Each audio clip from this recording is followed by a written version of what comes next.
اگر کوئی ہر ناپسندیدہ چیز سے الجھ جائے، الجھتا تو ہے نا انسان، کسی نے بات کہی تو اس سے الجھ گئے، کھانے پہ الجھ گئے، لباس پہ الجھ گئے، کسی ماحول میں گئے وہاں الجھ گئے، تو الجھاؤ اتنا ہے کہ لگتا ہے دنیا الجھاؤ کا نام ہے. ہر کوئی دوسرے سے الجھ رہا ہے، سب الجھاؤ کا شکار ہے. جانتے ہیں کیوں؟ اس لیے کہ سب اپنی اپنی پسند چاہتے ہیں، اور اللہ تعالیٰ نے سلجھاؤ کا طریقہ بتایا ہے. اللہ تعالیٰ کی پسند، اس کی ناپسند، اتنا ایزی کام ہے.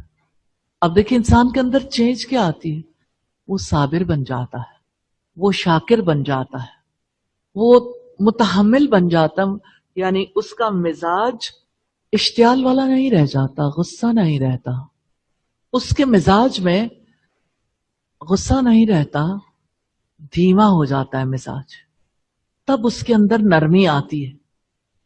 اگر کوئی بات بے بات بھڑک اٹھے اور کہے کہ یہ میری عادت ہے، بھائی بہت ہی بری عادت ہے، گھٹیا.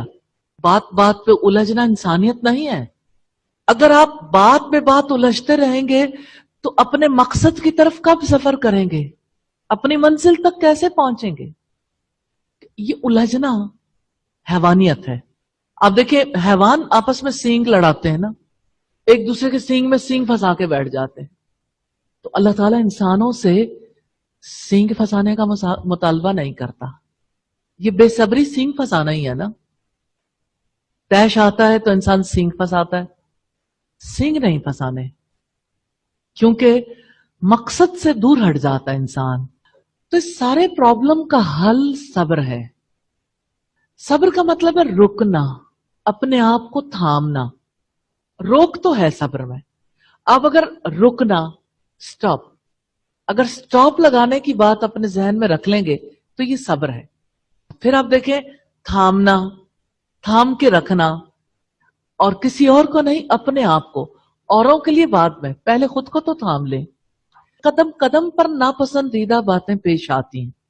ہر ناپسندیدہ موقع ایسا ہوتا ہے جس میں خود کو تھامنے کی ضرورت ہوتی ہے.